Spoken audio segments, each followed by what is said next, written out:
إن الله وملائكته يصلون على النبي يا أيها الذين آمنوا صلوا عليه وسلموا تسليما. اللهم صل وسلم وبارك عليك يا حبيبي ويا شفيعي رسول الله. صباحكم معطر بذكر الله، صباحكم كله مليء بالرزق والخير والبركة، اللهم آمين يا رب العالمين. فيديو النهارده تاني جزء من تخزينات رمضان. عملنا الجزء الاولاني وخزنا فيه البسله وخزنا فيه حاجات كتير حلوه. تعالوا بينا النهارده نشوف بقى هنخزن ايه. بس طبعا الفيديو انا كنت شاريه حاجات كتير للبيت اللي هي خاصه بقى بمشتريات الاسبوع، يعني زي التوابل. جبت توابل بقى وجبت كوسه عشان هنحشي. هنزل لكم فيديو المحشي هيعجبكم قوي. في ناس كتير طلبت مني ان انا اعمل لها المحشي واصوره لها. هنعمل محشي كوسه وهنعمل محشي بتنجان وهنعمل محشي حاجات كتير ان شاء الله مشكل كده باذن الرحمن.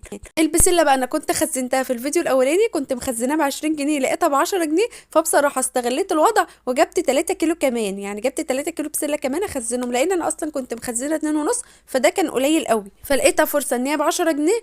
فجبت 3 كيلو كمان، وكمان جبت 2 كيلو جزر. كمان جبت خيار، الخيار كان ب 15 جنيه. جبت كده شويه ب 10 جنيه بالشكل اللي انتوا شايفينه ده، حلوين قوي. بيبقى حوالي نص كيلو طمن او نص كيلو وشويه كده. والبطاطس كانت ب10. البطاطس يعني ماسكه في ال10 جنيه اليومين دول وفي ال12، بس ان شاء الله اكيد هتنزل بقى عشان نجيبها ونخزنها ان شاء الله. الطماطم هي اللي سعرها رخيص اليومين دول، الطماطم ب5 جنيه. بصراحه كانت مسكره وحمرا كده وجميله، على الرغم ان الراجل اللي معبيها لي بايده، يعني دي تعبيه الراجل. بس بصراحه كلها جامده كده وجميله.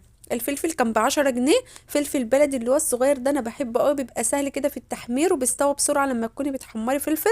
انا جبت كيلو، قلت بقى عشان يقعد عندي في التلاجة فتره. جبت بقى الجوافه، لان بصراحه لقيت في سعر الفراوله كانت في السوق غاليه، كانت ب50، مش عارفه رفعت ليه تاني في السوق. ولقيت الموز ب25، فبصراحه جبت الفاكهه دي بس من السوق بتاعنا، ورحت كملت بصراحه الفاكهه بقى من سوق تاني، لان لقيت الفراوله هناك ب30 جنيه، ففرق 20 جنيه.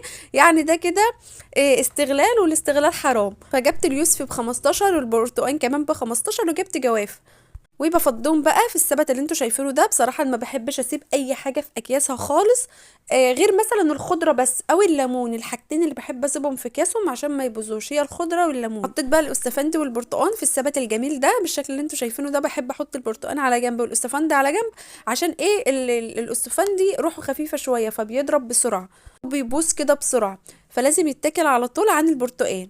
جبت بقى درج التلاجة النظيف كده. انا ما بغسلش خضار خالص، بحطه في التلاجة. لو غسلت الخضار مش هيقعد معاكي فترة طويلة، وهتلاقيه دبل منك كده وبدأ ان هو يبوظ. ما تخليش مية طوله، نضفيه بس كده بايديكي وابدأي ان انتوا رصيه. بحب ارصه بالشكل ده، ما بحبش احط كل حاجة فوق بعضها. الخيار كده على جنب، والطماطم على جنب، والفلفل على جنب. ليه بقى؟ لان كل حاجة فيهم يعني ايه لها سوى عن التاني. عندك الخيار ده بيستحمل شويه، مثلا ممكن يقعد له اسبوع. الطماطم لو جامده بتقعد مثلا كمان اسبوع ولا حاجه. لكن